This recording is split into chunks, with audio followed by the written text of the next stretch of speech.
Hello, everyone. Welcome. Thank you for joining us. Today we're chatting with Helen Hellsbells of Freethinker Fireside. And for those of you watching on her channel, I am Ember of Better Than Ember because I am better than Ember every single day. And how are you doing today, Helen? I am doing wonderful, my friend. I'm glad that I had the good idea to DM you last night. And I was like, I know, this is completely random.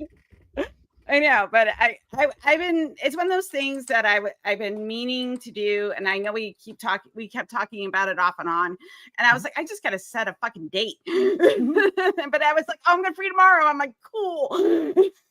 Yeah. I just randomly had a pocket of availability because today, every day is freaking pure chaos, which it will happen when you're working 5 jobs. But today, my main things were to get ready for the coming week and to prepare as much as I can of this week's news for Transpositions Weekly. And I got a pretty good chunk done. And I'm like, I can make up some time and I can wiggle it around. It'll be fine. And it'll be fun. We'll do the thing. Yeah. We'll do the thing. That's right. Speaking of doing the things, this is the first time we've had a chance to chat since you started Freethinkers Fireside. Mm-hmm. Why did you start it? What's the goal? Why the name? All those things. So I've been thinking about doing a YouTube channel, I think, for like a couple of years now, but I wasn't sure what I wanted to do because one of the things about doing a show, it's like, how are you going to be different than like every other atheist, progressive space? And I was like, and also I wanted to do as little work as possible. So, because that's how I roll. So, but because I've been doing I was doing the podcast with RFR and I've been doing, the nonprofits, and I've done like podcasting. I was on Left of the Valley and I did a bunch of different things. I felt like I had enough experience where I could like start a channel. And then I was like, well, what do I want to do? And I said, well, I know a lot of fucking people. And I thought it would be really cool to talk to activists and other people that are in, the queer, atheist, progressive, critical thinker space. And I was like, I think we can have some really great conversations. So I decided, I was like, okay, but I want it very casual. I don't want it to be like an interview. I want it to be a conversation. So I was like, okay, I want to do that. And then I came with the idea of like doing like a fireside chat. Like if you're hanging out with a friend and you're having a drink and I have them pick the topic they want to talk about. Cause I want to also learn a lot from the people in the space that are and the different types of opinions and activism that they're doing and what's important to them right now at the moment. So I thought that's how I kind of came up with the concept. So.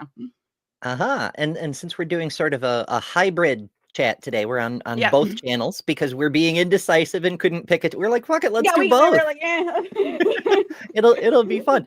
So does that mean I should have picked a topic or no, because this is not normally how I do this. Because keep in mind, I did DM you last night, like I think around like 11, and I was like, why didn't you? We need to do a thing. So, surprises I don't, and things. Well, also too, when I do my channel, like, yeah, there's a topic, but like, for example, when I had Neil the 6'4" atheist on, we started talking about deconversion stories, and then we started talking about Legos and like physics and other types of stuff. So Mhm. I don't. It doesn't have to be the whole time that you're on the show. Like that's what we're going to talk about because I have ADHD and it's strong. So not everything's going to always stay on track. I know the feeling. I mean, and it's become sort of a catchphrase on this channel that people come here for the tangents. We Yeah, never yeah. stay on the topic. Yeah, I know. When that's why I do the nonprofits so I can go on tangents. Yeah. Yeah, I mean, have you seen the news? We need the tangents. Yeah, it's the only way I can get through the existential dread. So Yeah, fair enough. And I think that's a good take because it seems to me that there's a lot of people doing interviews now. Like some have a very specific focus, like Neil the 604 atheist with the deconversion stories and or the Lego hangouts, depending. yeah. But some are more general interviews, like, you know, who are you? Where did you come from? What are you doing now? What are your goals? You know, I try to do a good job when I really do a real interview, but a lot of people are doing that now, you know? And I'm like, we need Yeah. something specific. Like I had Joe from Kentucky Atheist on a few weeks ago because he's doing a thing. I'm like, I know you've been on twice before, but you're doing a thing. We need to talk about the thing. And on that note, the thing is coming up, and I'm going to play a little ad for it right now.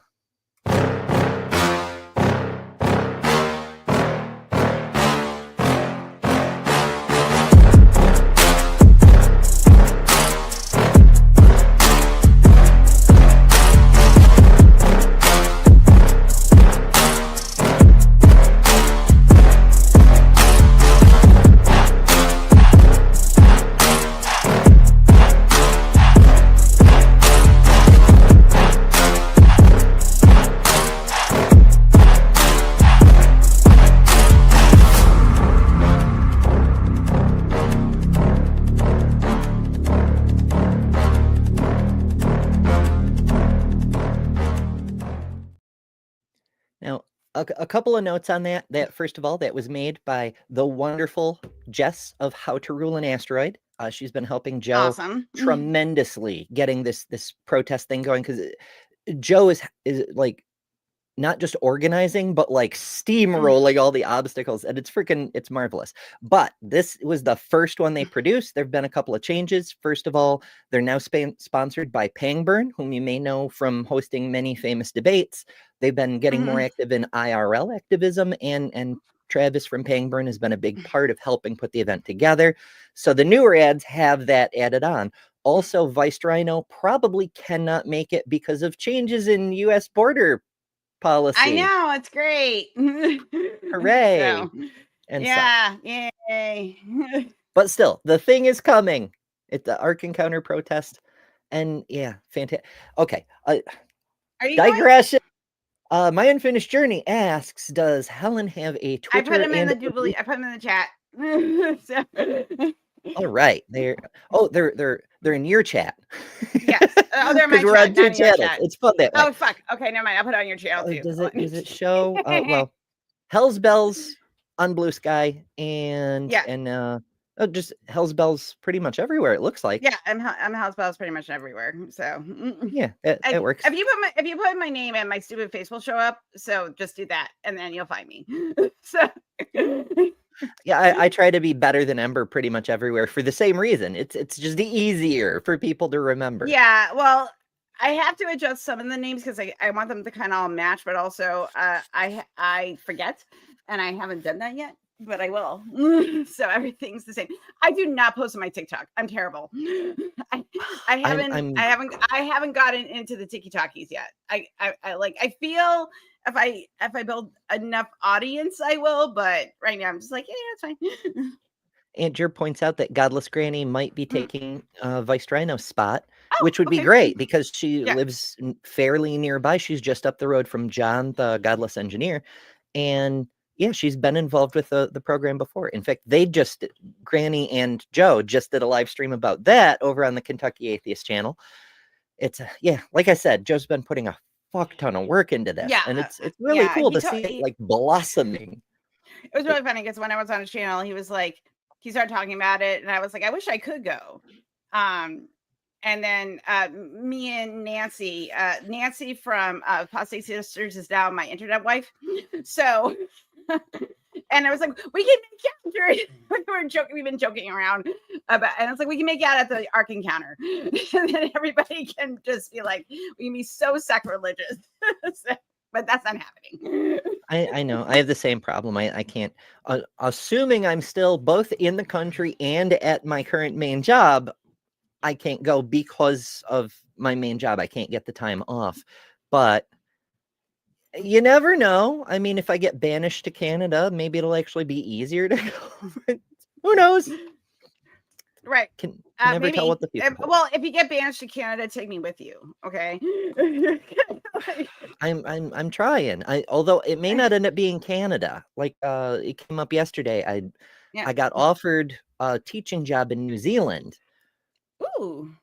It's tempting. It's really tempting. But on the flip side, there are so many freaking hurdles. Like it's more than just getting a work visa and going over there. You know, you have to get certified through like several different divisions of government, and half of the stuff you have to be in person to do. I'm like, so I have to go there before I can find out if I can even meet the requirements to have the job. And it's just right. So I don't know. That it seems like a lot. It does seem like a lot. But it's still tempting because, like, it's New Zealand's pretty awesome. Yeah, yeah. Never been myself, but everyone I know. I mean, you know, we got Lord of the Rings from New Zealand. We've got Alice in Wonderland, and Planner Walk, and Nancy from Apostate Sisters. Her New Zealand adventure is in her book Velakari, and it's really cool too. Well, her fictional character's version of her New Zealand trip. You know. That's such awesome. is life. I don't really like I do like living in the United States. I still do, but also at the same time, I'm like, if I had the money and the wherewithal to get the fuck out, I would. I worry about that sometimes too, because whenever it comes up, you know, I'm in a bunch of online groups, especially support groups for people who are dealing with the bullshit. Every time it comes up, it's so obvious that like we all should have left already. It's right. not the frog in the boiling kettle of water. It's like the water's already boiled away and we're burning, and we still haven't hopped out of the fucking pot.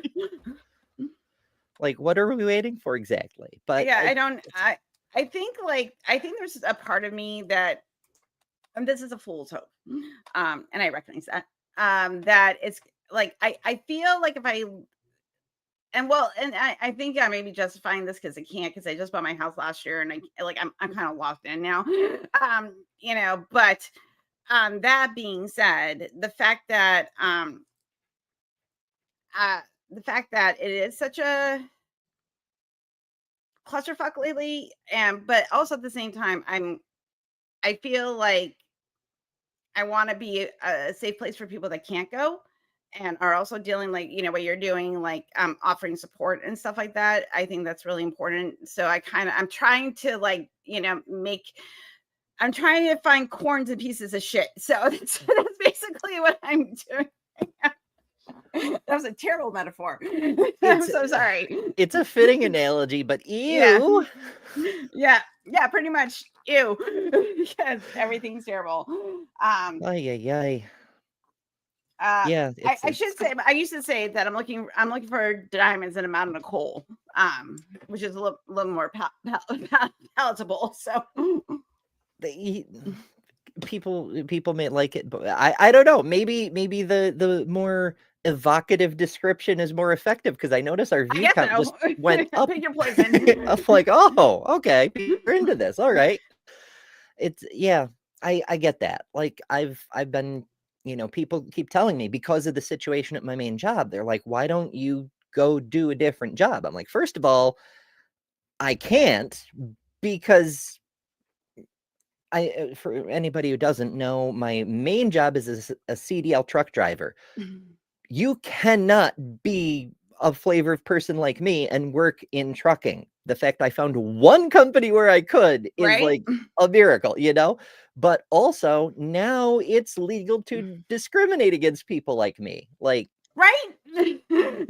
I mean, in New York State where I live, it's enshrined in the state constitution that discrimination for all the protected categories is strictly illegal. But there's a thing with laws, the way the laws work. When a company breaks a law, they don't get arrested and go to jail and have to face criminal charges. It's on Right. you to do something about it.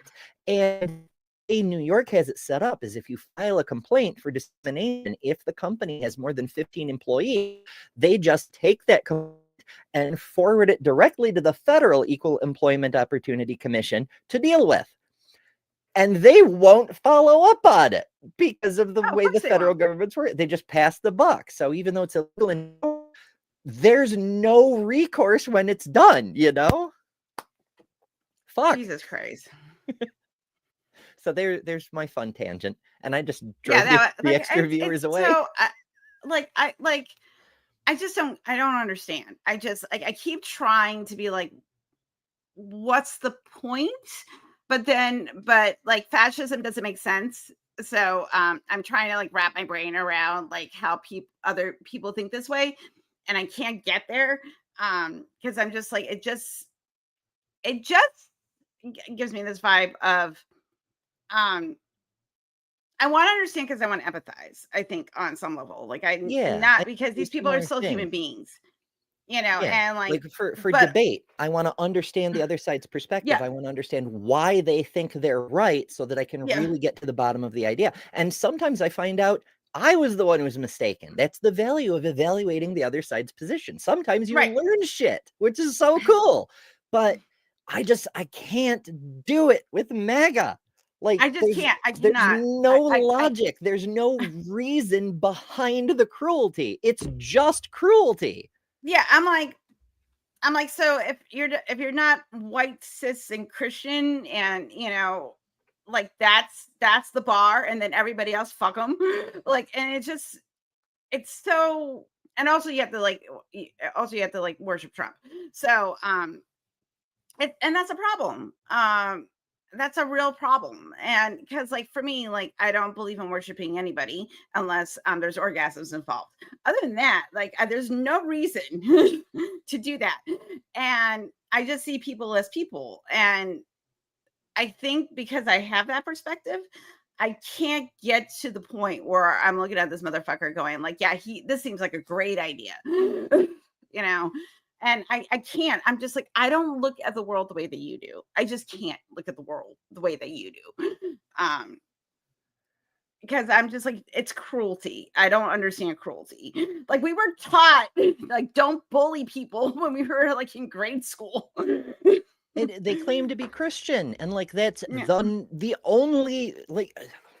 I can't think of the exact quote because I get so fucking worked up, and my brain is in weird places today. But like, Jesus's whole thing was above everything else. All people are people. Just people be people, love people, do what you can to help them. At minimum, don't hurt them. Fuck. Yeah. That's like you don't have to understand it. You don't have to understand the way I live my life. That's fine. I don't care. But that being said, that means that also you don't get to have an opinion on it and try to make laws against it if you say like, if you don't understand something. Like an understanding is one thing, but when you say I don't understand this and I don't care to, and I want to take away your rights, then I'm like, okay, motherfucker, like you like no, like that's the difference. Yeah, it's just, I don't know. I mean, I understand why it's being done from a political perspective, because as long as the lower class people are fighting each other, like the one group is saying, we're going to send you all to death camps, and the other side is saying, we don't want to go to death camps. And clearly these are both equal extremes fighting to the death here with whatever.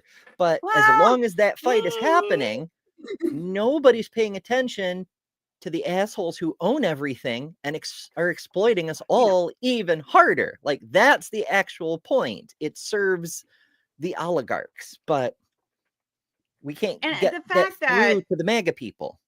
like, the fact that you don't see it, it's kind of it's amazing because maybe it's a skeptic in me. Like, I'm like, if you're trying to sell me something, I'm gonna give you side eye and be like, what the fuck, man? And like, I'm like, what are you trying to sell me? Um, you know. So so I'm weird about like people that just like bought it, and I met those people in real life, and like a couple of them are family members, and I just don't get it. I can't go there. The fact that some of them are having buyer's regret, and I think that's great. Because you should. So I think that's good. I But it's also a little too late. I'm sorry. We're all like, this is a whole thing about like, I don't like where the world is right now. So I'm just trying to get through the day and but like, I'm trying to plant little seeds of goodness, even mhm. though everything's terrible. Because it's the only, I think that's my rebellion. So, Yeah, sometimes just existing, continuing to persist, continuing to try to find what joy you can, spread what joy you can, create things, even if it's little things, even if it's just getting together with a friend and doing a show, even if yeah, it's a little thing, it's still resistance because you're not letting the fuckers win. right. Right. And I think that that's what's hard right now because everybody's feeling like a little bit of compassion fatigue. Our It's spell just hard. slots are depleted. But our spell slots are depleting. Like I've cast healing word 4 times, and I'm just kind of over it right now. I need a long rest. Mhm. Yeah, that's oh my goodness. Yeah, I think we all need a really long. A very long rest, a long Mhm. nap time. It's just, but that's I don't want to talk about sad things. I don't want to talk about Mac anymore. Yeah, yeah, the I'm not. ranting Yeah, the ranting is ranting. Like great I'm and I'm just kind of cathartic. like. Yeah, but but there are we we we don't have to hyper focus on the news and what's happening in the world and this and that because there are so many more other aspects of life. Like, we still have lives to live. For instance, yesterday I watched Breeze live from the Hive broadcast in Mm-mm. the morning. And then, even though there were severe thunderstorms and shit, I spent the time getting ready. I took my lilac hat that I Yeah, made I was the very hugger lilacs jelly. for, and So, and and I went out and I found some fucking lilacs and I played in the lilacs and it made me so happy. Like, yeah. there you can still do things. And it's important to do the things and like try to enjoy your life. And so I guess the next obvious question is, when you have the time and the ability and the spell slots and all the stars align and you get to do what you want to do, what is it that you choose to do, Helen? Um, I'm usually playing Dungeons and Dragons with friends. So that's my number one hobby. But when I'm kind of just chilling, I'm doing a cross stitch, and I also uh me and my husband listen to a lot of music. And we're starting to go to shows again, which is really great. So um I still exist in the world, and also too, I put myself on a news diet this time around, and that's making a huge difference. I only pay attention to the news sporadically. I'm not doom scrolling. I'm not looking for all the bad. I'm like, just like 3 days a week, I'm like, okay, I'm gonna pay attention to the news, and then I'm just like, okay, I'm gonna put you aside for now because I'm gonna hear about it anyway. So, I Inevitably, live in the yeah. world.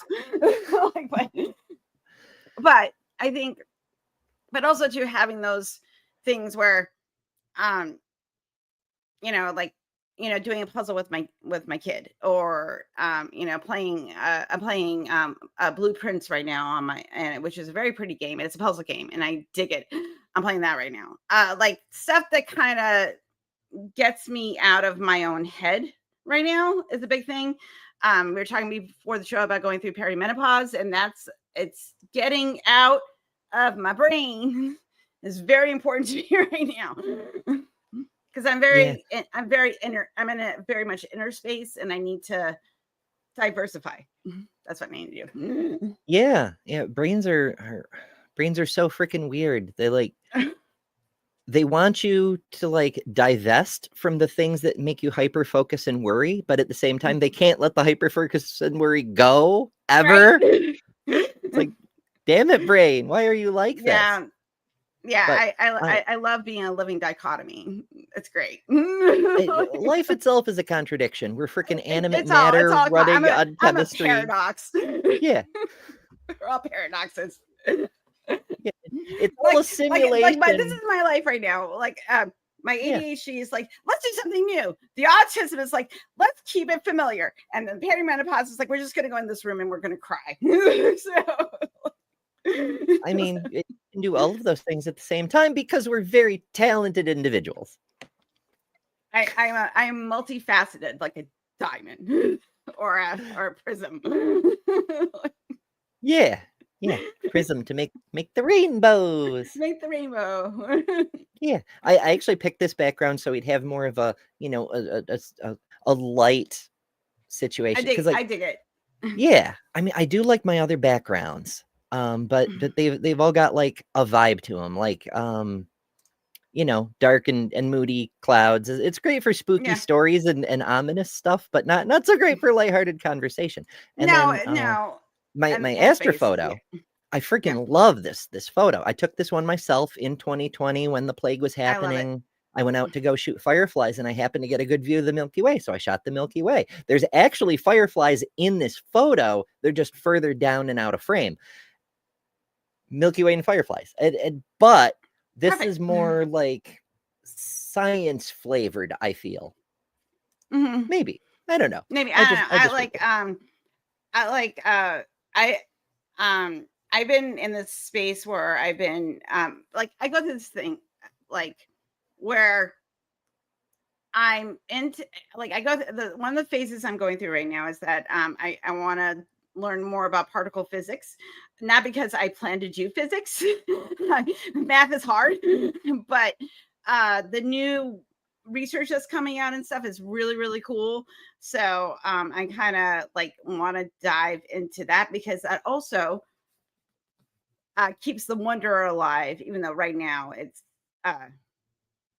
like my current, like the country I live in sucks, but there's still a lot of wonder in the universe, and I kind of want to go there again so I can just be like, oh yeah, there's like still be curious and do all the things. So this way when you look into the void, you can go, there's wonder in the void. I see. It's true. In fact, I find great comfort. I was talking to Cosmic Kyle, who is my favorite astrophotographer that I know personally. I own several of his photographs that I'm going to decorate my house I've got 3 of his pieces by my bed, and they give me great peace and comfort. And we talk about how doomed the world seems, and I said, well, it gives me great comfort because no matter what happens here, the whole rest of the universe is still out there full of wonder and majesty, and stars with other planets spinning around doing their thing, and supernova just blowing up and being all pretty, even though they're vastly destructive and terrifying up close. But like all of it to 80 billion light years out, it's all still there, completely unperturbed by what happens on this one little rock. This motive sunbeam. Like, I do appreciate like, I'm like, you shouldn't be like, if the universe had a consciousness, I'm like, you don't want to spend your time worrying about us. We're the fact that it's indifferent does not give a shit. It's kind of how I like it. Yeah.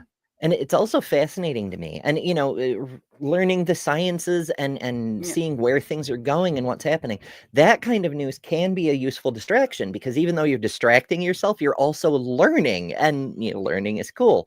But it inspires me how things keep changing because I've noticed one of the main differences between the skeptically minded person and the believer minded person Mhm. is a matter of perspective. A believer tends to see what is and assumes that's the way things are, have always Right. been, and always will be. Whereas a Right. skeptically minded person is aware, in fact, fascinated by the fact that things keep changing. And Right. so we look back at the history of science. We see 100 years ago, we thought the entire universe was just the Milky Way. And then Slipher and Hubble demonstrated that Andromeda is an entirely separate galaxy. And then all of a Right. sudden, the universe just blew up. And over the next couple of decades, we went, oh, well, the universe must be 1 billion light years across. Oh, wait, it's 5 billion light years. Oh, wait, it's Billion years. 13 Yep. billion light years, and so on. And it just, the world as we understand it, the all of existence just keeps getting bigger and bigger and bigger. And the same is true in the other direction. Every time we think we found the smallest particle, Yeah. we smash it and we find something even smaller. It's wild. I think the smallest now is still a quark. I think that's the smallest. It's well, the bosons and fermions. I think a quark is a fermion, but it's been a long time since I looked it It's up. So been I remember. That was the last. It's been a while. So, yeah, because that's not my direction. I go the other way out into space, but I do try to oh, I'm keep I'm track of I'm things. all like the macro is cool, but I'm in this micro space right now. Because I find particles very fascinating and the way that they behave. And um when I was a woo woo person, like there's a little bit of like you can create your own reality kind of idea with like using a misunderstanding of particle physics. So Hmm. now that I'm actually learning the real science, I'm like, this is really fucking weird. Like like they are weird. Particles are fucking weird, but there's no magic. It's just the way they behave, you know. Yeah, it's So it's a matter of it's we haven't figured some shit out yet. yeah. So but it was a thing. It's a thing in the woo woo community. This whole idea that particles have a consciousness, and because um, they misunderstand the phrase reality is perception. So there's there's this idea, since it is perception and a particle is not always in a constant state, you can change it. It's weird. It's magic. Doesn't make any sense. Fuck, it doesn't. Well, But so that kind of gets into some Deepak Chopra woo-woo yeah, stuff. that's what A that lot of is. people Yep. a lot I of was people in that misunderstand community. the observer effect because the woo-woo peddlers have been spreading misinformation about the Yeah. observer effect. It's like, no, our being aware of something has no effect on its actual state. It's saying, electrons didn't exist until humans become aware of them. Of course not. They've Course always not. been there. You don't They've have to always been observe there. a thing Like, to make it exist. yeah, it's a complete misunderstanding. And it's like, somebody like I got into an argument on TikTok last week about somebody we kept saying that that because math, we have math, and it was like, does math exist if we're not here? And I'm like, math is a system. We I, use systems as human beings. If there's no human beings around, the system isn't there. yeah, it's like Like, I'm English like, you're talking exists metaphysics, man. beyond Stop any that. human.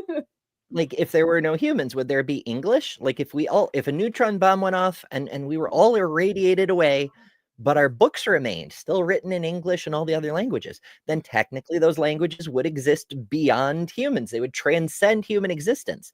But it's just a language that we made up? Right, everything's made up and the points don't matter. So like, I don't understand why people get so invested in this idea. And I think it's because, I think that's the fear of I have to matter. And something about being a human has to matter, and it has to, transcend reality or blah, blah, blah.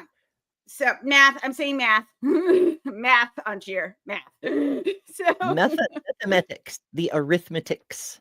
the arithmetic is so Yes. so Ooh, what if he combined those and made a new social thing that was immune to political mumbo jumbo and called it arithmetic TikTok or something? oh, that like learning arithmetics. Arithmetic talks. Mega would never subscribe, but still, it's a fun idea. Yeah, it's it's a good idea. But so Mega because like doesn't like ideas. no, we're gonna do ideas. Fuck it. Yeah. So, but I want to get kind of your perspective on this. Like, do you like you talk to theists and people that are believers and like this need to make the universe make sense um is something that kind of like really drives a certain perspective, which is something that I'm not really 100% invested in because I'm just like, I don't fucking know. I'm like, I'm just trying to get through the day. I'm not thinking Mhm. about some deeper me. I do think about meaning, but from like an existentialist perspective, not, and like the universe gives two shits, you know? Yeah, I don't know is a perfectly valid answer. It doesn't mean we shouldn't try to find out. In fact, it's one of Right. my favorite things about the way Forrest Velki does his thing is he always follows, I don't know, Yeah. let's go find out with excitement. Right. It's like we get to go do a thing. We have a project, we'll learn something, we could change the world. And here's the thing, this is where we get into the idea of meaning and purpose in life. You can't help but change the world. Even if you discover something that's trivially mundane and only applies in a very specific edge case, a very specific circumstances, whatever, you have changed something. You've changed the sum total of Right. human knowledge, and it ripples outward because all of our knowledge, all of our science is cumulative. Kepler couldn't have done what he did. Orbits and the laws of motion that eventually gave rise to Newton without Copernicus, without Tycho Brahe's observations. He was just a freaking dilettante who like looking at the sky, and he got data that made Kepler possible, which made Newton possible, which made Einstein possible, which gave us the freaking gigantic universe we have right now. So there is no thing you can do that does not actually matter and change the course of the fucking future. There's your Yeah. existential purpose. Yeah, I know, right? Well, it's like, and I find like it like weirdly comforting that that is the reality because like there's no race anymore. Uh so I think that's important because once you realize there's no race other than the one you create, like, obviously I want to suck as much joy out of this life as I can because that's all I got. But but also the same, like there's really no end goal. like I'm just like, well, I'm like, I'm just gonna be a good person and try not to worry about existential crises and Yeah, drink and like hang out with my evolution, there friends and play doesn't video seem to games. So it'll be be. fine.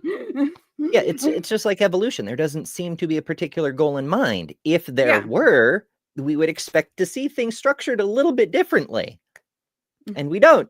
So, I mean, if there is some type of guiding power that's directing us towards some predetermined end, they're doing kind of a shitty job of hurting us that way, Yeah, it's not the best. It's not going well for you guys. I'm just gonna let just let you all know it's not that going great if this is the thing. And I think like I was trying to explain to the like somebody that macro evolutions happens in the micro, but for some reason that was too big of an idea. And I'm not an evolutionary biologist by any stretch of the imagination. And but the fact that I was like, but you're not listening to me when I'm trying to tell you that no, we don't have like one species that transitions into another species. There's it's a web, it's a gradient, it's a whole thing. So, like evolution just and it also it's not the survival of the fittest. In the way that you think that you would lose certain traits and develop new ones, blah blah, which is how evolution works. But there's some things that I'm like, why does that exist? Like, why do giraffes have such long fucking necks, and it's completely like it's and so much energy. Like, I'm like, Yeah, it's these weird competitive arm races that crop up from time to time. Like, it's like in the case of giraffes, it's the animals versus the plants that they're trying to eat. It's one specific niche. It's survival of the good enough. It's good enough, it survives. If it's not, then because if it were fit-est, then we wouldn't have such weird things like the recurrent laryngeal nerve, which in a giraffe goes all the way down that neck, right. around the aorta, and halfway back up to the larynx. It's the dumbest fucking design. I'm like, that is not efficient. No, it's a ridiculously long nerve, but it works. So And speaking of things that work, Maya Atkinson, who will be doing a Bad Science Sunday later on her channel, sends a Bad Science $3 Sunday's super fun. sticker, You should which very I time. can't. It is a lemon, doing a snap. But yeah, thank you, Maya. That's awesome, and I appreciate it. And Zach, the shaken fist, says they also use their necks to attack each other in battle. Glorious combat for honor and Neck glory. fight. But that's a thing we see with a lot of species, especially mammals. But I mean, reptiles do it too. Dinosaurs do it too. We see Yeah. chickens fight, like cockfighting is a thing. But it's the males. They get all fluff up and then they hurl their bodies at each other with whatever tools they happen to have. It's kind of hilarious, but It is. Like I'm like, like if you watch any sort of nature show, and that's always the men that are like, we're gonna bang. It's like rams; they just bang their heads into each other, for dominant space. And I'm just like, wow. I'm like, okay, that's how you're gonna compete, huh? All right, cool. it just. Oh my god, Who do if you think human you're beings impressing? behave that way, like men just started like banging their heads into each other. I feel like they do that sometimes, but like it's for a mate. I feel like our society is constructed that way sometimes, where the point is Yeah, to make you bang your head into things, whether it's a desk or a wall or a glass ceiling or whatever the case may right, be. right. We're just gonna break through. Yeah, it's my goodness, my goodness. Rams do not get brain damage because they do not have sufficient neurological development to get brain damage. I grew up on a farm. We had sheep. Two of them were rams, and they were frisky and also not bright. I mean, they don't need to be, right? Because they can climb anything. They have superpowers. They can eat anything. They can successfully digest anything, including metal fences. They just num num num and they're out. And it's like, God damn it. How the hell do shepherds do this? I You don't can't keep them anyway. They'll eat walls. They'll just like. I love goats. I do. I love goats, and I want one. I want a little pygmy goat. And put it in pajamas. Like that's just like the life goal. But also I don't want one because they eat anything. Like, and it just also it's a lot of maintenance. And though I really want one. So like Rich Helen has a goat in that universe. I have several goats. yeah. I mean, especially the screaming ones are quite fun. They are fun. Yeah, and the plus to goats, goats and sheep very very similar, but sheep you have to shear, sheep have to be led, and goats just do their own thing. And They're so like cats that way. yes, they will absolutely Shawshank their way out. In fact, you Yeah. cannot stop them. There is no barrier you could put in a goat's way that they can't either eat or climb. See. Like, you cannot contain them. Again, The they're like best cats. Yeah, it is a lot like cats. Like, the best you can do is if you need to catch a cat is you put out a box and wait for the cat to sit by, because that's Right, that's what inevitable. you do. Yeah. Same thing with goats. You give them a high place and they will inevitably climb it because that's what goats do. I love that. I love that for them. That's so cute. Yeah. Like, it's so great. Like those cats, like I think we were watching some like crazy. We were watching like Earth, Planet Earth or something, and they were like we were watching these goats like and rams just stand on these like super super steep cliff sides you know, hundreds and hundreds of feet in the air, and they're just it's like 2 inches in their hooves, and they're just like, "Phew," and then they jump, and then they like climb it, and I'm like, oh my god, it's insane. Uh-huh. And that so I'm not surprised that there's nothing you can do. It's just gonna. Yeah, they just do what they want. I've seen it myself. I went through I've gone through some of the US's national parks a couple of times. I forget if it was Mhm, Grand Canyon or Badlands or one of those. But you'll drive through some of these high places and you'll see like a peak and then there's mhm, sheer cliffs and then there's layers like a step pyramid kind mhm. of thing, but it's sheer cliff, sheer cliff, sheer cliff, and there's a goat on top just hanging Let's out, being go. groovy. There's all it always. It's almost maybe that's why people get into God ideas, right? Like they start with these animistic ideas, like there's the spirit of the river and it's happy with Mhm. us because it brought us fish, and there's the spirit of the storms and they're mad at us because they brought us tornadoes and hurricanes and shit. And then there's this No, animal that's on because of the top of this gays, Amber. The impossible gays want to place. get married. That's why we have hurricanes. The gays want. There's gay people.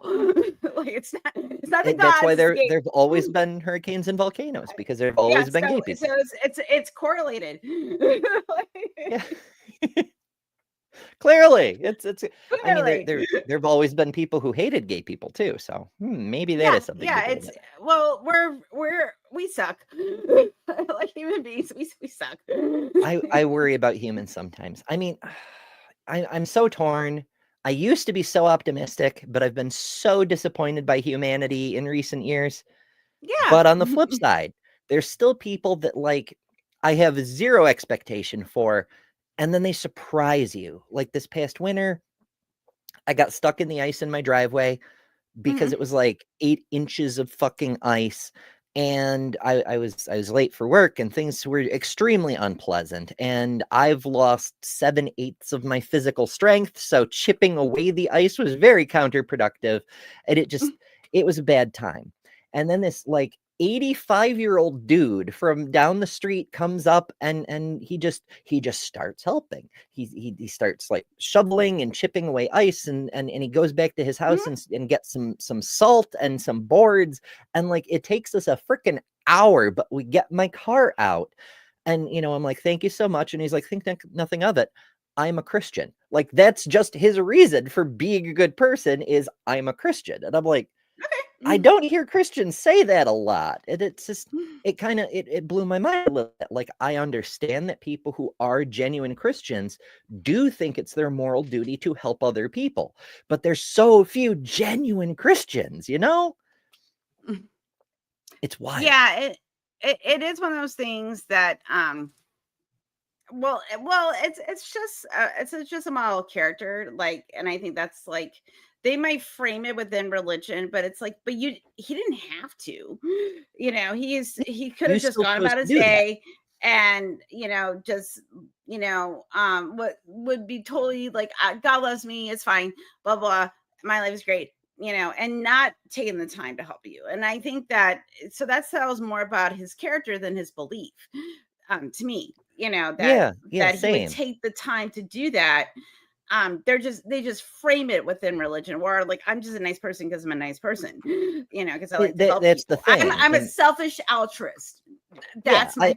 I wasn't going to get into I mean, I was already very late for work, so I definitely Yeah. wasn't going to get into a discussion with him. But I wasn't inclined to debate his faith with him since he just helped me. But that was my thinking as well, is that, it's like, no, my dude, you're a good person. And Christianity is always a deflection, right? With good people, it's a deflection for having to accept credit for the nice things they do. With Yep. bad people, it's a deflection for having to accept accountability for the shitty things they choose to do. But it's Right. always a deflection because it's Eh, always well, them choosing to do it. it's like, when you have like atheist people that are like transphobes because they say biology, quote unquote. Okay, cool. That's nice. Um, and it's one of those things like, well, yeah, you claim to be logical. You claim to that this is just all part of the natural process. And I'm like, no, because it's like, because you're using this as an excuse to be a bigot. it's not even religion. You're trying to use science and misunderstand science. Anybody can justify any types of behavior, good and bad, depending on their framework. We're very good at this. Versus like someone that is Christian and runs a progressive church and has people from all types of different backgrounds that can come and worship and find community and things like that. So it can't be both. So I just, but I'm always, it always comes down to choice over and over again. You have to choose what type of person you are, regardless of Mhm. your framework. Yeah, it's whether you wanna make God proud by persecuting the heathens or make God proud by being a kind person, Yeah. it's still really you making yourself proud, you know? It's and I get that. I mean, I'm a Yeah. Universalist minister. I don't do the minister thing very often anymore, but it does still happen from time to time, especially in those support groups. Like if I come across a trans person who's having a very personal crisis and their faith is the mechanism by which they understand themselves and their relation to the rest of the world, then I will Mhm. meet them where they're at and engage them through that lens of their faith. For example, one thing that often comes up is, I feel like God made a mistake because, I am this way, but I feel this way. And I'm like, you believe God doesn't make mistakes. You're made how you are. You feel the way you do because that's who you are. Right. We can't fathom the ways of whichever insert your God here, but it could be it's a challenge to help you rise above. It's a lesson for other people to be kind and compassionate and humble. There's any number of possible reasons for it, but it doesn't mean anything is wrong with you. Right. Whatever you believe in, that being wants you to be you to the best of your ability and be fucking happy, because why the hell not? you know Right. And I think for those of us that were in religion and we're kind of out of it, that we're like, we understand the framework, because like my personality has pretty much been the same, when I was a believer and when I'm and now. I'm way more skeptical now, and I but my personality has not changed very much. And I think, and also I've just been kind, because like it was stuff that my parents instilled in me. Like I did Girl Scouts, and then they had me be like a candy striper and take like babysitting courses and volunteer. I volunteered at Planned Parenthood when I was in high school.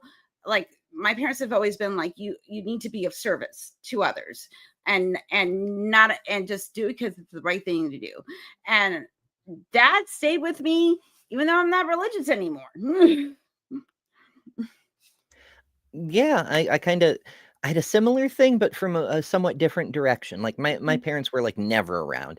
And Mm, partly because of that, I developed this complex of like nothing I ever do is good enough, because no matter what I did, I could get straight A's, I could help an old lady cross the street, I could build a homeless shelter out of scrap wood from the farm. yeah. Nothing got my parents' attention or approval.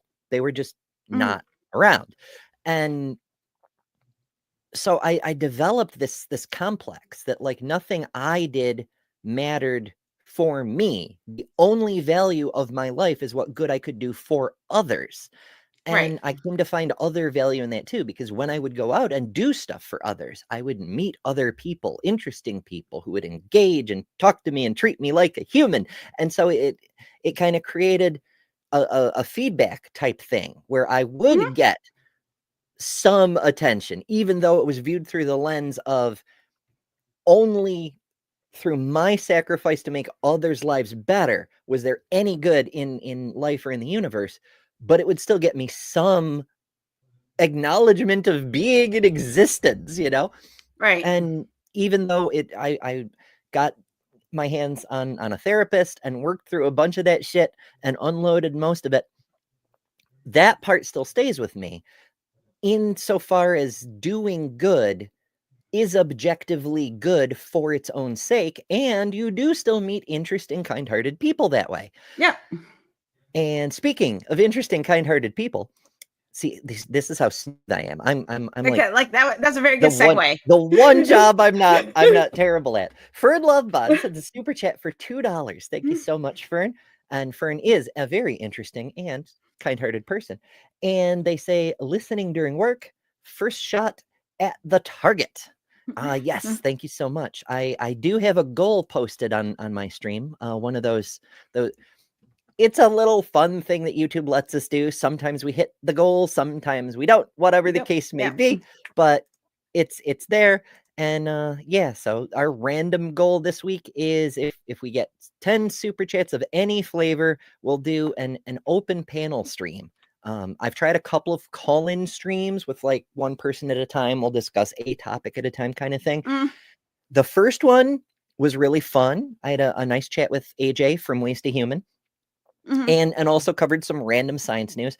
The second one went catastrophically badly. I'm like, okay, maybe that's not the thing. But I haven't done an open panel in a long freaking time, partly because random weirdos like to show up and porn bomb our streams. Among other things. Yeah. It's the internet. But I'm like, hey, like there's gonna be wonderful positive things where people are lifting each other, and then on the other end it's dick pics.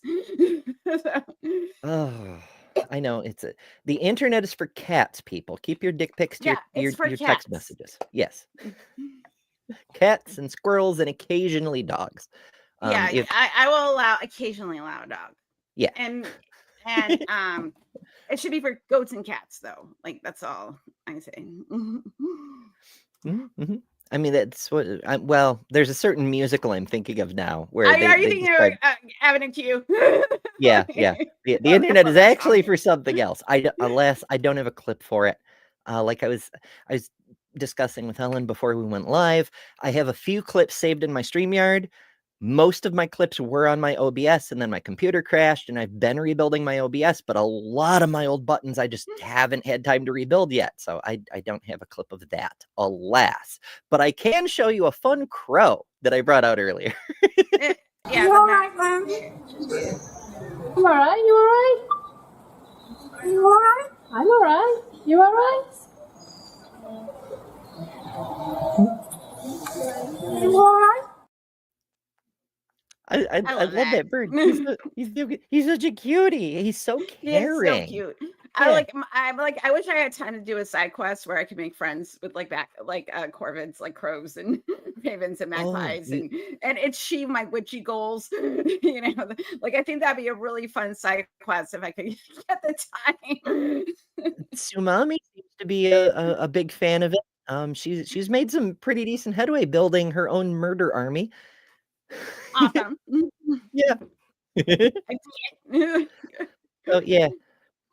It might have been a raven. It was not a magpie. It's got a similar coloration. It's from the UK though, where apparently the corvids have white bodies or something. Whatever. I thought it was because of the coloring. I thought it was a magpie. Yeah. But it's on the internet's where I found it. It's billed as the carrying crow. Yeah, they call it the carrying crow, but the carrying crow. It may just be for the alliteration or the news people who covered it. I dig it though. I dig it. I love alliteration. Yeah. Obviously. Always a lot of alliteration. It makes you sound smart. Sometimes it just sounds like a bad pun, and then everyone leaves the stream. I have to pee. Can you give me like 2 minutes to pee? I'll be right back. I can plug stuff. I can vamp. I can plug some stuff. I have to go to the bathroom, and so plug some shit while I go to the bathroom. Okay. I'm cool. I have the skills to do the thing. So everyone joining us, we're streaming on both channels. My channel, Better Than Ember, here on YouTube, but all my links are on betterthanember.com. Helen is over at Freethinkers Fireside, which if you're watching on her channel, you already know. And if you're on my channel, it's linked in the description of this video. Helen likes to cover interviews with interesting people in the secular space, like, for example, the 604 Atheist came up earlier, with nice, friendly, easygoing conversations. And those are usually weekly on Thursdays, but occasionally get people like me who have to be weird And so they pop up at random times. So if you're down for that sort of thing, make sure you're subscribed and ring the notification bell for when they happen at weird times, much like my own shows, which could happen at any freaking time. As for me, I do a bunch of other stuff. You can also catch me on Transpositions Weekly, Thursdays, 8 p.m. Eastern Time. I do the good news segment, and when work allows, I'm there for the live panel portion because we need good news right now. The world is on fire and everything is horrible, and good news is probably the most important thing I do.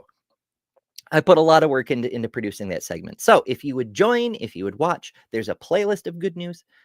I would appreciate it, and it could make the world a better place. It could make your day brighter too. Who knows? It'll be fun in any case. And I also have a stream coming up with the Sinister Porpoise, aka the Mad Computer Scientist. We're going to look at some fascist apologetic stream having to do with genetics or something. I'm not entirely sure, but it should be fun. And that's over Oh on no, her channel. are you on talking about Friday. the new genetic shit like Silicon Valley's doing and all that weird stuff? No, it's a specific apologist. It's something like really gospel, real science radio, something. I don't know, but it's Oh. it's that fashy sort of thing where they say, okay, so this is the real science. The world is 6,000 years old. You just can't deny it because it's in the Bible. That makes it real science. Like that sort of fascist, we're just declaring shit style. We're just saying things to make them real, basically. Yeah, so it should be fun. Hopefully. I like listen, like I've responded to like answers in Genesis videos on people's channels, and I and been on Brentley's channel and responded to stuff on there and stuff like that. And it's always the things that like they're not outright fashy, but they sound fashy. And then you're like, that's interesting. And then like I usually hear dog whistles, but people are just being fashy now. So like we're beyond dog whistling. For the most part, there's still a few people. Well, there's a few people. The whole reason for dog whistles in the first place is so that people could claim ignorance.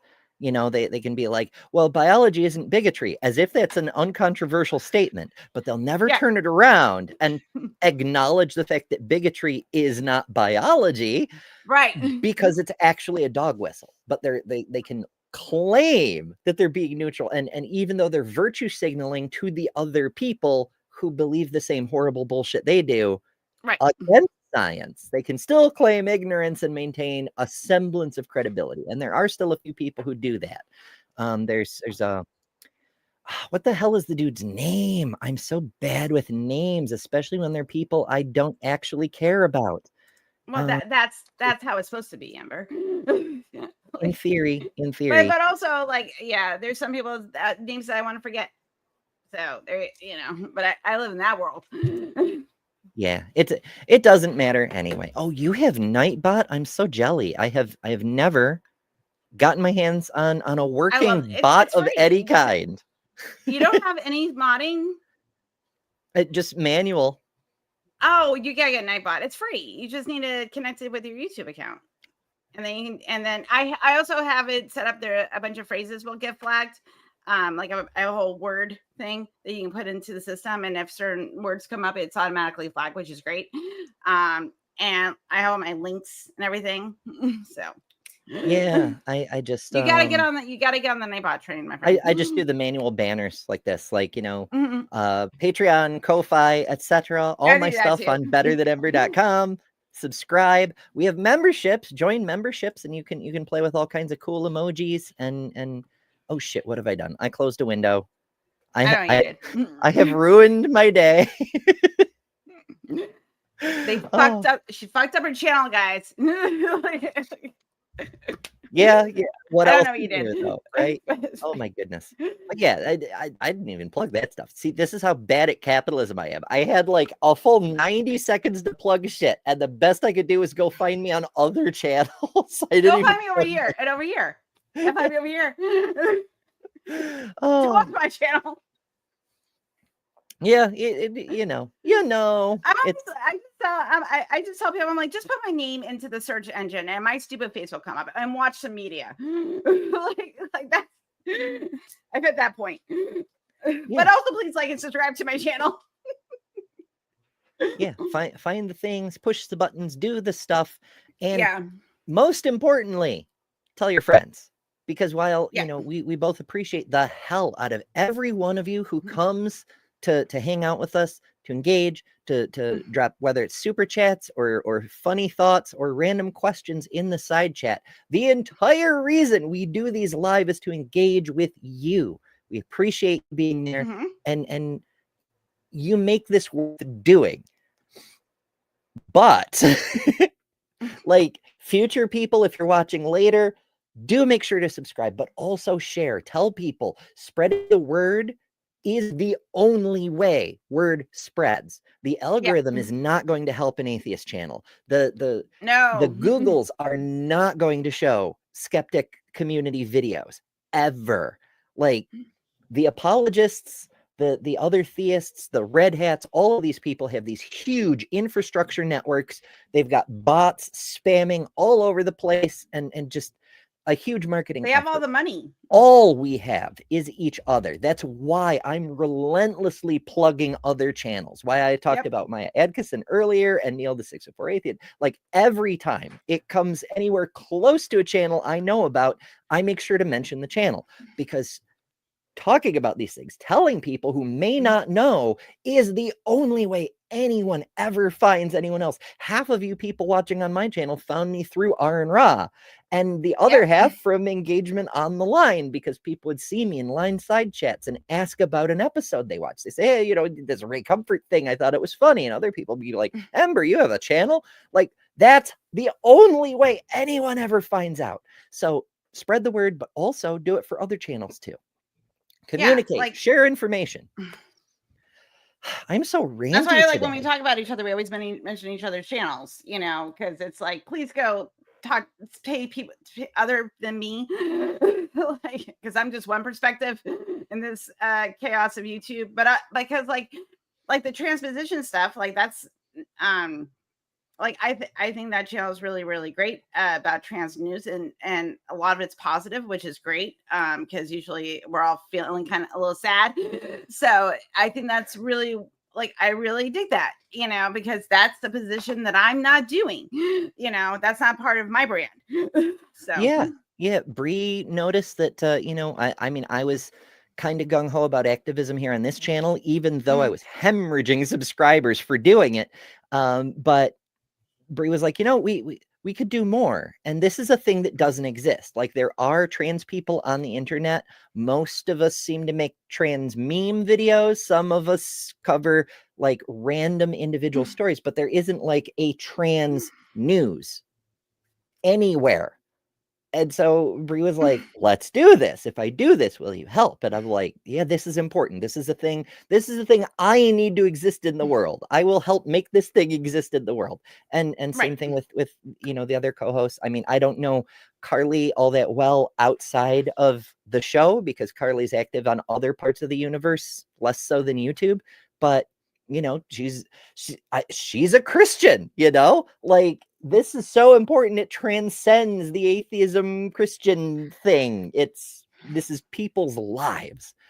And I very much believe that it matters. And any help we can get getting the word out about that is important, I think. Like, as long as you're a good person and we align on our values, I really don't care what you believe. I'm beyond that now. I'm like, what type of person are you? Do our values align? Great. And then I want to be aligned with you. Again, we were talking about, like, you know, bigoted atheists. I don't want to be aligned with those people, because I'm just over like, you're doing the bad thing and I can't hang out with you because you're doing the bad thing. So I'm going to go hang out with this Christians actually doing the right thing. I'm going to go do that. I had a similar thing myself. Like, I at some level, I knew there were people who are atheists, but are also horrible people who lean super fascist and conservative and such, like Pine Creek Doug, who's, you know, come up a few different times in a few different places. But I never really got close to Doug. I'm like, meh, whatever.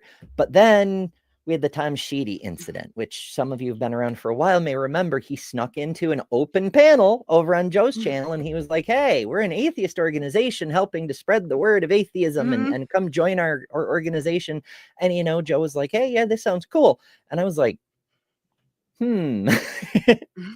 And so, you know, I asked him over, we did an interview, and it went very badly for him, because it turns out just because a person believes or doesn't believe a certain thing doesn't tell you anything else about what kind of person they are. And, you know, you can be an atheist and a Christian nationalist. Apparently, there's a whole organization of them. Well, and they've got David Silverman and Peter Richard Dawkins Boghossian. is a cultural Christian now. What the fuck is that? It's a cash grab. As a cash grab, I'm like, so you don't believe in God, so you're cosplaying as a Christian? Is that what you're doing? And I'm like, oh, you're cosplaying, like, you know. And I'm like, cool, that's good for you. Good, great. And I think maximum intellectual dishonesty. I think that's true, because like I also had this kind of feeling that, you know, like the atheists are going to be more skeptical, and so because they're more skeptical, they're going to look at systems and, like, you know, be a little bit more deep thoughts. I thought deep thoughts. No, there is no deconstruction of like bad ideas for themselves, you know, and I think that's any group, any human being will not deconstruct things that they don't want to, and look at, you know, their own, you know, inner demons or whatever, but if you're willing to do that, because if you say like, well, if I was wrong about this, what else have I been wrong about? You would think that would be the first step. Like, oh, I was wrong about religion. Maybe I'm wrong about my politics. Maybe I'm wrong about people of color. Maybe I'm wrong about queer people. Maybe I'm wrong about, you know, people that follow different religions than mine. You know, maybe I'm wrong about the this. earth or its shape. Yeah. I know. It's the devil, though. It was the devil. Because I had a conversation on TikTok with a young earth creationist, and my brain broke. It's been known to happen. I've never talked to one. Like, I've seen them on YouTube, but I've never like actually had a conversation with a young earth creationist. My brain broke, because I'm on like the Wikipedia page for the age of the earth. 213 sources. Okay, pretty impressive. Okay. And there's ISBN numbers. I'm telling you, you know, where all these articles from. I'm like, you can just go look at these, but I'll give you like a couple examples. And I said, and you have one book. I go, wouldn't you want to, you know, go over where all the info is, where everybody did all the work? And he goes, it's the devil. So I'm like, so 213 people, organizations got like hand wave it all away. Hand wave it away. I'm like, anything that contradicts the magic book. Again, you and I do not exist in the same world. I can't have a conversation with you, because you just like you believe in demons. I can't. It's what so I did a talk over at RFR that we were talking about before the show. It's Conspiracy Theories, Christian Nationalism, and You. It's available on their page now, but also I did like a rehearsal version that has all the graphics working, that's available for members over on my channel. There's one of the perks of membership, tons of exclusive content. But wherever you view it, that's one of the things I get into, that ultimately all these conspiracy theories are the same conspiracy theory. Like there's the people who believe there are demons in the halls of Congress. They are the flat earthers. They are the young earthers, because they believe all the sources that contradict the magic book are the devil. The devil runs the government and is oppressing the Christians somehow, for some reason. It's the same conspiracy theory. I mean, like I was told last week, I have an evil spirit. So this is the evil spirit I have. This is a little ghosty Cara got me for my birthday. Cara Griffin is also a volunteer at RFR, and they're one of my best friends. And it says, I hope we're friends until we die. Then I hope we stay friends so we can haunt the shit out of people. So this is my evil spirit. His name is Frank. And I put all the things that Christians don't like about me to Frank. So I do have an evil spirit. So, see, I it was just wild. I just try to be the evil spirit I want to see in the world. I'm doing a really good job, I think. Just existing, like, and not giving a fuck. Like, Yeah, like the agenda, the liberal yeah, agenda, the gay agenda, the queer I'm agenda, the so trans agenda, all the agendas are stop trying to kill us, please. yeah. That's That's it. pretty much That's the it. whole thing. I'm like, I have very simple needs. Like, just let me have rights. Like, let me decide what I do with my own body. That's all I want. Like, I'm a very simple woman. Like, Yeah. But my we live body in a only world counts is where kind of a big one. everyone is welcome here is somehow Yeah, controversial. I have that sign in my office at work. That exact one. It's a sign in my office. So Yeah, it's because my office is basically like a gay hobbit hole. So, actually we were doing that at my Comic-Con, which also is a thing coming up in just a couple of weeks. June 7th and 8th in Watertown, New York. NocoCon. If you're in the vicinity, you should come check it out because it's the coolest. It's a VidCon Northeast, you might say, because we're chock full of TikTokers and YouTubers and so forth, and also the amazing digital circus. But I do digress. We button from a couple of years ago. I don't know how well it shows up on my camera, but it's the all are welcome here thing. yeah. From the four Hobbit actors were the shirt, and Yeah. there was the controversy. The Tolkiens are woke now because they're not trying to murder everyone who isn't white or something. Yeah. So yeah, we're like we just embraced it. It's very weird because also Tolkien and his work is used by white supremacists and fascists, because and so it's like become they've kind of tried to make it like an allegory for people that are the right types of people. Like there's a few hate groups in Italy that are using it as a justification for being fascist, and I'm like, you don't understand. And I'm a huge Tolkien nerd, and it pisses me off because I'm just like, nope, you do not understand the man. Nope. And I'm just like, oh fuck. So Yeah, it's so freaking crazy. It's like we've got the obvious evil bad guy has like the one superior race that he's eugenically created to be the most badass, and he wants to wipe out all diversity, all the DEI. He is the bad guy. But the power of the West, the power of the West is one ranger from a fallen kingdom and a bunch of DEI people. There's a dwarf, there's an elf, there's it's like and I kind of want to know what. And like I love it. Like Lord of the Rings is my favorite. Like Tolkien is my favorite, one of my favorite authors. The franchise, and like I'm life goals is to be a hobbit. Like that's life goals. I currently live in a basement, which I consider fairly close. Yeah. I live in Florida, so I live in Mordor.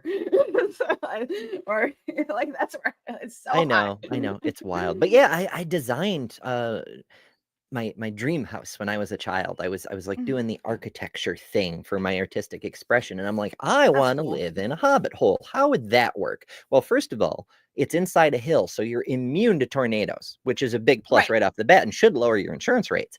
But also, like your heating costs are way down because it's it's well insulated. Yeah. It's like always, depending on how deep you are, it's always like 54 degrees naturally. So you have to heat it a little bit, but you don't have to heat it from, -40. And you're also already have some natural air conditioning with the ambient temperature in the summertime. It's fantastic. You've got, your and then built-in you have like your wood storage stove, areas. and you're less like unless you can't set the house on fire.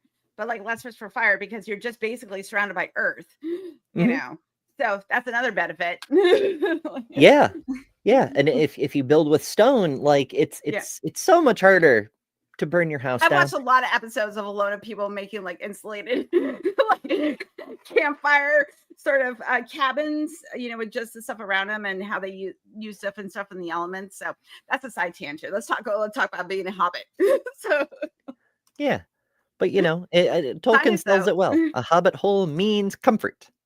or something. Where's my tangent? Here we go. I think and I think like, that's why I want to be a hobbit, because I just like comfort. Like I want to eat all day, smoke, smoke, and hang out with my friends, and doing the things. That's what I want to do.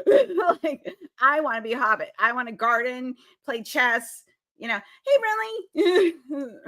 Brentley shouted us out right before he ended his member stream earlier. Like how he does at the end of his shows, he always does that little joke bit at the end. But instead, this time he said, "Hey, Helen and Ember are doing a thing. Let's all go up." So yeah. Oh, you're the best. He the people. Yeah. And we finally met in person a month ago. We only live a couple hours from each other. And we did Left of the Valley for like a year, and then like we just kind of stayed like friends. And then finally I was like, I'm gonna be up in St. Pete getting my tattoo. We're gonna go hang out. So yeah, it was good times. So and if you want to make your friends unreasonably excited, head over to adamandeve.com and enter the code word Brentley for 6 free movies, 3 free gifts, free shipping on the whole order. I feel it's like that thing where it's like church is never gonna leave. It's just Brentley doing his like Adam and Eve ad. It's become a meme in the community. Like it's become a meme. Again, I forget what channel it was on. I've been watching so many for all the time I work, I watch so many people's channels as much as I can. It's great. But somebody else was doing it that I didn't even know was aware of Brentley. And it was just the commercial. It's very funny how like everybody kind of cross-reference each other, which is kind of amazing, because they're like, you should check out so-and-so, and they're like, they've seen your channel. I'm like, who the fuck are you talking about? and then I get links to their channel, like, you should hang out with this person. And I'm like, because I told Joe, I contacted him because I think it was who fuck, somebody in the community, Robin was like, you should hang out with Joe. And I'm like, who the fuck is Joe? so I like, this is why I have to shout out channels every time they come up, because there's always somebody. I've been, Joe's been on this channel 3 times so far, like I mentioned. Well, 3 times where he was the main guest. He's been on for other reasons also. But like, it still happens where somebody somehow has not heard about Joe or Brentley or Maya, or Pragmatic, who is a wonderful person who's constantly sharing links on all of our channels and things, and we just love the hell out of her. She has her own channel with nature stuff and Bayou Adventures, and people don't know. Channel, fuck. Yeah, because no one talks about these things. This is how spreading the word works. Girl.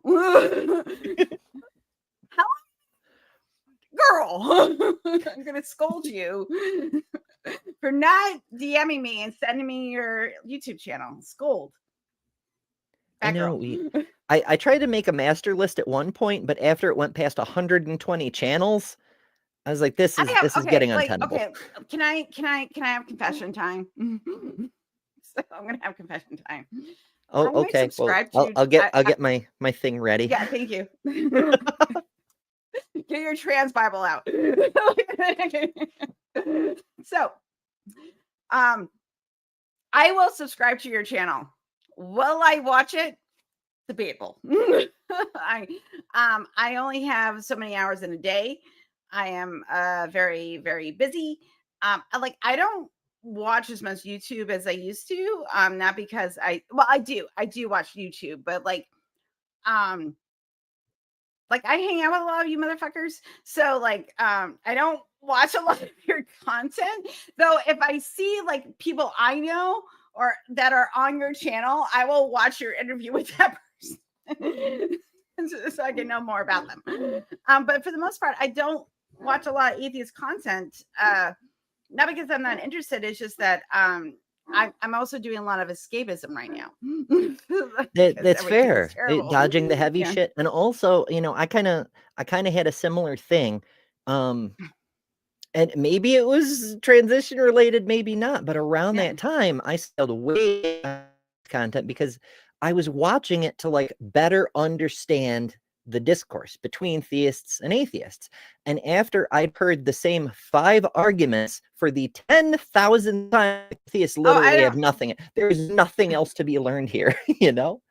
Well, I volunteer for the ACA, but I love my friends at the ACA. I like doing the nonprofits a lot because it's news and it's constantly changing. And there's definitely that form of activism about talking about current events from the perspective that we live in. But I don't really watch, even though I love my friends that do these shows and I volunteer for them. I don't watch a lot of the ACA anymore because of the fact that I know the arguments. I'm having them every week on TikTok with people. So I don't need to hear the same thing, told, this a little bit different way than the way I speak it. It's I'm I appreciate it. And I know, because that isn't for me anymore. Yeah, I mean, don't get me wrong. Different perspectives is fantastic. For example, Durante Lamar, whose channel has just I been love going Durante. He also gives crazy the best lately. hugs. Yeah, He gives the best hugs. Oh, I haven't had a chance to hug him yet. Oh, yeah, But anybody who goes it's to on your bucket list now. right, I want to hug everybody. But anybody who does make it to the Kentucky Atheists ARC protest, Durante is going to be one of the speakers. You can possibly meet him there. Like I said, I can't make it either. But it's weird how much influence the ACA has had. Like, for example, not just the theist arguments, but the counters to them. Like Matt Dillahunty would counter things one way, and Tracy Harris would counter things from a completely different perspective. And unfortunately, neither of them is with the ACA anymore. But weirdly, the ACA is at least partly responsible for my channel existing. Right. Because so I've told this story in a couple of places, but there's always new people and so forth. Short version. I found atheist YouTube through Forrest Valkai because I fucking love science, and the way Forrest presents is so excitable. It's what I love to see. And then once the algorithm figured out I liked Forrest content, it started suggesting me other places Forrest appeared, like on the ACA. And so I started watching the ACA, and I'm like, what is this? There's a whole community of people who are fed up with this bullshit, And then I started watching the other stuff and the other ACA shows. And then Matt Dillahunty left. And the ACA put out the call for hosts. And I was like, I have all the equipment. I have the internet, I have the camera. I had a different microphone at the time, but it was an okay microphone. I'm like, I have the skills. I used to do an internet radio show before podcasts even fucking existed. Like, I can help. And like I said earlier, being able to help was how I valued my own life. I'm like, this is a nonprofit. What they're doing seems to be important, and it's a thing I can help with. So I reached out to them. I'm like, I can do this thing. And they were like, great, but we need to see how you are on camera before we can do anything. So that's why I created my channel, so that they could see what I'm like on camera. And they were like, okay, this is cool. This looks good. You look like an entertaining, interesting person who will approach things from a unique perspective that we have not had. Very good. We're going to schedule you tentatively. You have to appear on one of the little shows before you could appear on the big show. So we see how you do with the call-ins. I'm like, that's not actually how things worked before or how things work now. But okay, at the time, maybe that's how things worked. And they scheduled me because I also run a nonprofit organization dedicated to the advancement of LGBT inclusion in the arts in New York State. So they were like, okay, we want to have you come on and talk about your nonprofit on secular sexuality. It seems to be a really good fit. It'll be a natural flow of conversation, and it'll be content for this show that's kind of struggling. And I'm like, okay, cool. So I talked with Christy. We set up a date. Everything was good to go. They canceled the show the day before the episode I was supposed to be on. They had the schedule planned out for 2 months past that. And they canceled the show, like, as if to keep me from appearing. I'm like, okay. Whatever. And no, we were struggling because I was involved with that show, and it was like it's just hard. And also too, like, it's the whole thing about restructuring the ACA after Matt left, and some other things that we're having internal that I can't really talk about. But I understand why it happened the way it did, and now we're trying just to focus on the 4 shows that that are currently in part of the space, because you only have so many volunteers. 1, 2 is that when I'm you're aware if you of have volunteers that can offer, like Jimmy Jr. and Cynthia are our producers, and they can focus on, for the nonprofits, for example, what kind of news articles, what they want to do, like what we want to tighten, what we want to get rid of. You'll see more repeatable hosts of us. We're not pulling so much um from the atheist space. Like we'll have guests on, but there's going to be like a little bit more um uh familiarity. core So group. yeah, so I think that's kind of a benefit of like having to like restructure some things, is that it's getting a little tighter and there's more of a focus where things are going to go. Like I think if you have your hands in too many baskets, it can, chaos will ensue. So anyway, that was a very long ramble. To say that we got more efficient. It happens. I mean, I just rambled this whole story about the AC. I did try to keep it short, but that's where things There's details. it ripples throughout all of time. The reason we're here doing the things we do and the way we do them is because of the things that happened before. And someone must have opened a door. I don't know if you can hear the dogs in the background, but they're going crazy. It's an adventure. They're so rude. But yeah, I get it with the volunteers. In fact, I assume that's what the problem was, because I've worked with nonprofits for fucking decades. I know as much as you would love to expand operations and bring more people in and get more people involved and do even more stuff and all that stuff, everything is limited by the staff. And when it's volunteers, you have to work with the people who show up. That's all you can do. Yeah, and also like you guys got to figure out like where will they work best. Like what is your talent? What's the thing that you can do efficiently? Like that's another thing about like doing, because I've coordinated volunteers before. Like, oh yeah, we have the same problem. It's just like, okay, it's like I got to figure out like what you're good at. Like, yeah, partly what's good and partly availability. People's schedules change, and there's work stuff and there's life stuff, and kids have to go to the sports ball games and all the things make it hard to schedule. And if you can't be sure you have a crew, then you can't schedule a show. And we see that over on Skeptic Haven. I do the 30 and 60 news show with Cynthia, which, when we can do it, it's great. But I've been working 5 jobs, Cynthia and has a channel. traveling Cynthia the world has a and channel, so yeah. And then there's also, I mean, there's a bunch of shows. Some of them happen like clockwork, like the call-in show Let's Talk on Sunday nights. But Black Free Thinkers, that depends on who's available. Cynthia and Maya and Jay and occasionally Durante and some others. That's actually where I found Durante in the first place. But he doesn't need my promotion to get big, but whatever. But there's also Women Atheists Unload, which theoretically is a monthly Saturday show, but we haven't been able to do one in a couple of months because there just aren't the people available, and even before then it was a little bit rough, because after the election nobody had the spell slots to do a show. It just, we were all kind of have to work with what's available, with the talent you have. So yeah, I get it. And also for a lot of the show, like in anything, you're only good as your crew. That's the value of having your own channel. It's the value of if you're doing like any sort of production. To do production on the fly. Now, granted, the production on this channel, it's not what some channels have, because like I the have pre-recorded stuff, I have to do my own editing, and but I can run a show by myself.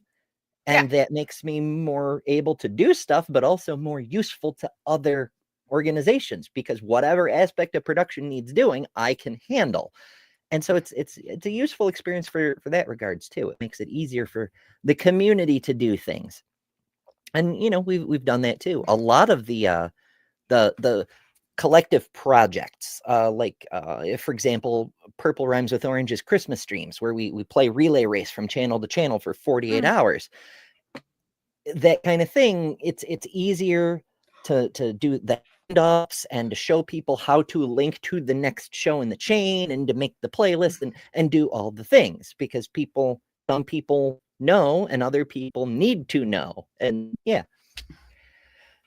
I digress. Yeah. We have been going for a bit. We're actually a little over time. I originally planned on an hour because I do have a shit ton of stuff still to do. So if you're watching on my channel, this stream will take you over to the line because Durante is on, and Durante's pretty fucking cool. Also Matt, who, despite the ACA stuff, perhaps because of the ACA stuff, is a pretty fucking cool guy. Just saying. But of course, that's just the auto redirect thing. You can do whatever the hell you want. But I do want to thank everybody for dropping by on both channels, saying hello, letting us know your thoughts, engaging, and being part of the community generally, because without you, there isn't a community. And of course, thanks to Helen for dropping by, for DMing me randomly last night so that we could make this thing happen. It's always a fun time when we get to hang out. I'm like, fuck, I just gotta plan it. I didn't realize it was gonna happen this fast, but that's great. Oh, when I can, I move quick. I do not fuck around. I can. No, you will find out though. Yeah. So thanks everybody so much for joining us. Tune in again soon for various things. The next thing I'm aware of is Maya's Place for Bad Signs Sunday. I'll already be in bed for work, but I'm going to catch it on the replay. So y'all behave in the live chat, because, Maya's our goddess and she'll smite us if you don't. And as always, remember, you don't have to sudden abrupt ending.